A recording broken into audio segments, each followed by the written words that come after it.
Nung kami po ay mga bagong pare, kami po ni na Father Giovanni, dahil sabay po kaming na-ordain kasama ang ibang mga batang pare, nagkaroon kami ng pagkakataon na makausap sa isang sharing ang isang matandang pare. At ang kaniyang sharing tungkol sa pagtanda ng isang pare. Kapag kami daw na mga pare ay tumanda na, ano daw ang feeling, ano daw ang dapat naming gawin. Sabi niya, ang isang matandang pare, minsan o sa maraming pagkakataon ay hindi na binibigyan ng parokya, assignment sa parokya. Nasa priest home na lang kapag retired na siya. Minsan, ang kaniyang misa ay mag-isa na lang sa kaniyang kwarto. Sabi niya, napakalakas ng tukso na isipin ng matandang pare, wala na akong silbi sa simbahan. I am insignificant to the church.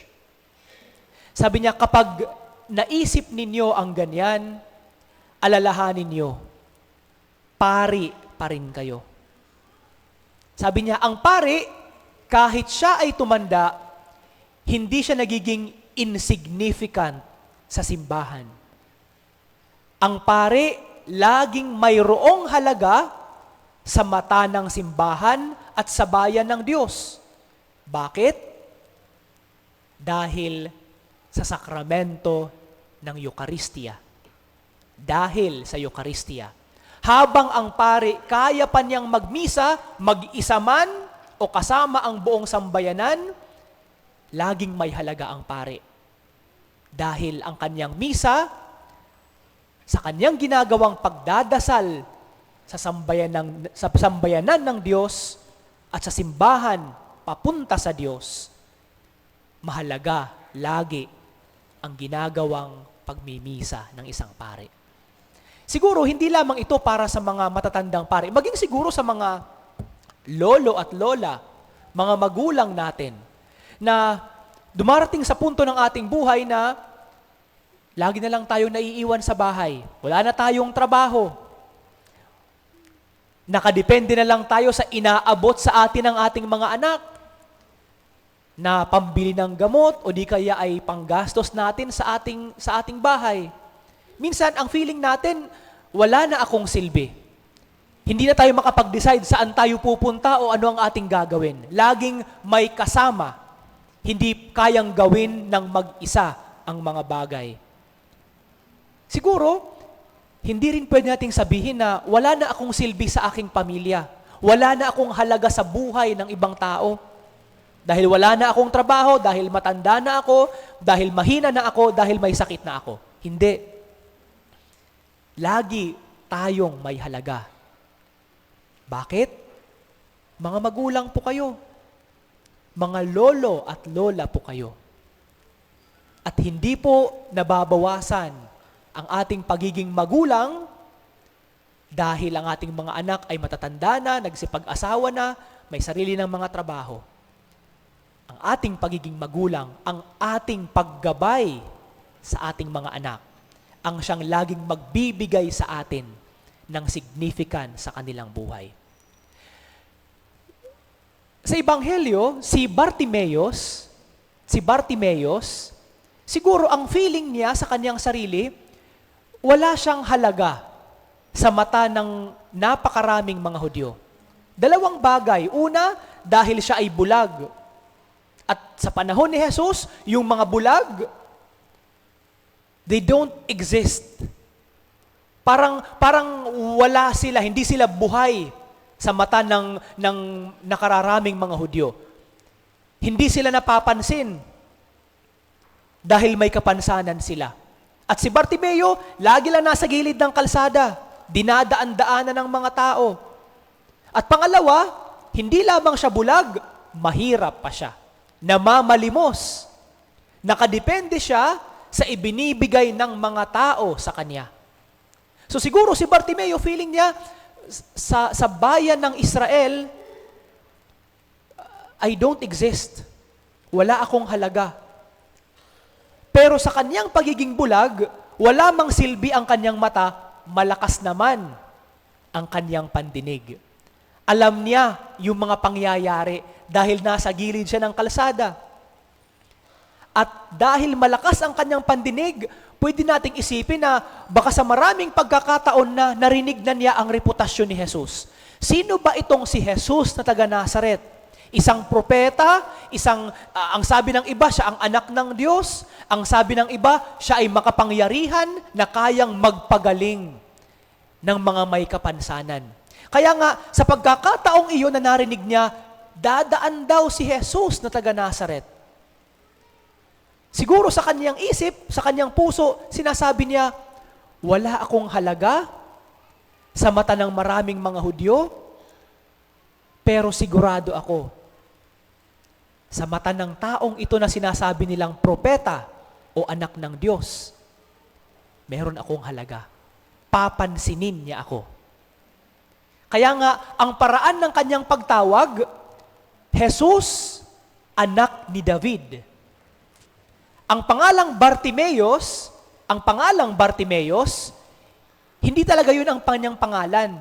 Ang tawag sa kanya, Bar, ibig sabihin anak, at ang Timeus, ang pangalan ng kanyang tatay. So, Bartimeus, anak ni Timeus. Ganun ka-insignificant si Bartimeus. Sa gilid ng kalsada, ang tawag lang sa kanya, sino yung pulubi na nandoon na bulag? Yung anak ni Timeus. Ibig sabihin, hindi nila alam ang kanyang totoong pangalan. Wala siyang halaga. Pag walang halaga ang isang tao sa'yo, hindi mo inaalam ang kanyang pangalan. Wala akong pakialam sa kanya, sino siya. Anak ni ano yan? Diba ganun tayo? Si ano yan, yung anak lang ni ganito. Ganun din sa mga Hudyo. Ang tawag sa kanya, yung anak ni Timeus. Pero, ang paraan ng kanyang pagtawag kay Jesus, Jesus, anak ni David. So makikita natin ang paraan ng kanyang pagtingin ng mataas kay Jesus. Ang anak ni Timeus, tinatawag ang anak ni David. Si David, na kung saan siya ang pinakamagaling at pinakasikat na hari sa bayan ng Israel. Sino ba ako para tawagin ang anak ng hari ng Israel? Pero alam niya, sa kanyang puso, papansinin siya. Kaya nga hindi siya nagkamali. The moment na tinawag siya ni Jesus, itinapon niya ang kanyang balabal, lumapit kay Jesus. At ang tanong ni Jesus sa kanya, ano ang gusto mong gawin ko para sa iyo?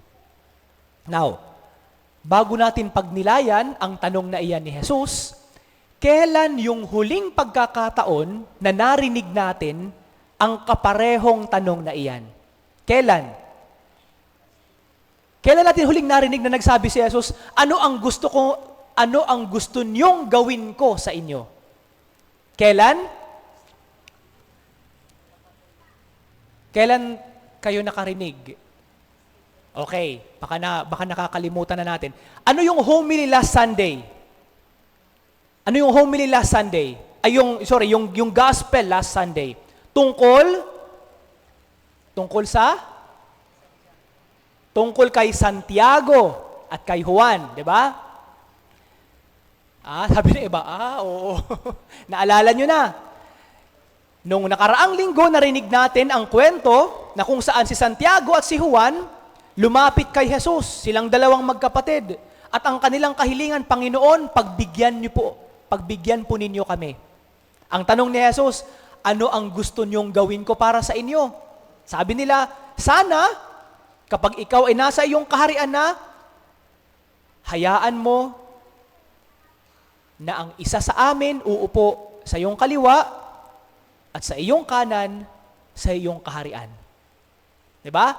Ang request ng dalawang magkapatid na naging dahilan para sumama ang loob ng ibang mga alagad.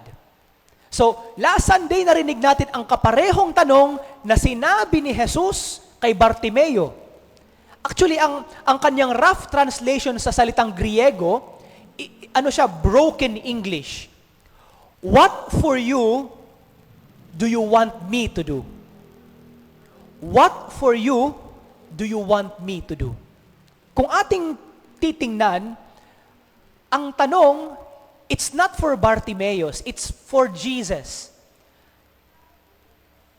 Ano ang gagawin ko para sa iyo? Hindi ang iyong kahilingan, kundi ano ang pwede kong gawin para sa iyo. At ang sagot ni Bartimaeus, gusto kong makakita. Gusto kong makakita. Pwede sanang ang isagot ni Bartimeo ay, Panginoon, sana isama mo ako sa iyong mga 12 alagad para magkaroon ako ng halaga sa mata ng mga taong ito. Para makita nila ang halaga ko bilang isang tao. O di kaya, Lord, sana magkaroon ako ng pera, bigyan mo ko ng pera para hindi na ako mamamalimos. Pero hindi. Ang kaniyang sagot, gusto kong makakita. Na yun ang nagre-reflect kung ano ang kalooban na nasa puso ni Bartimaeus. Siguro, pwede na tayo makakuha ng ideya kapag tayo ay nagdadasal. Kapag tayo ay nagdadasal, ang laging kahilingan natin sa Diyos, kung ano yung mahalaga at kailangan natin, di ba? Hindi ka naman nagdadasal ng hindi mo kailangan. Panginoon, gusto kong makapagtrabaho. Lord, sana magkaroon na ako ng jowa. Lord, sana yumaman ako. Sana, Lord, makapagtayo ako ng bahay. Para sa atin, ang lahat ng ito, mahalaga. Yun nga lang, mahalaga ito sa mata ng tao. Pero walang halaga sa mata ng Diyos. Walang halaga sa mata ng Diyos. Kaya nga, kapag ang ating dasal ay walang halaga, hindi significant sa Diyos at sa ating buhay, hindi ibinibigay ng Diyos sa atin. Kaya huwag kang magtaka at huwag kang mag-isip ng masama sa Diyos kapag ang dasal mo hindi niya ibinibigay. Dahil malamang ang hinihiling mo, mahalaga lang para sa iyo, pero hindi mahalaga para sa Diyos. Sa pagkakataong iyon kay Bartimeo, alam ng Diyos na mahalaga ang hinihiling ni Bartimeus. Bakit? Dahil sa katapusan ng Ebanghelyo, sinabi, nung makakita si Bartimeo, ang una niyang ginawa, hindi ang bumalik sa kanyang pamilya para ipakita ang niyang sarili, magaling na ako. O di kaya ay maghanap ng trabaho dahil parang may halaga naman ako at silbi sa bayan ng Israel. Hindi. Ang pinakaunang ginawa ni Bartimeo nung siya ay makakita na, ay sumunod kay Jesus.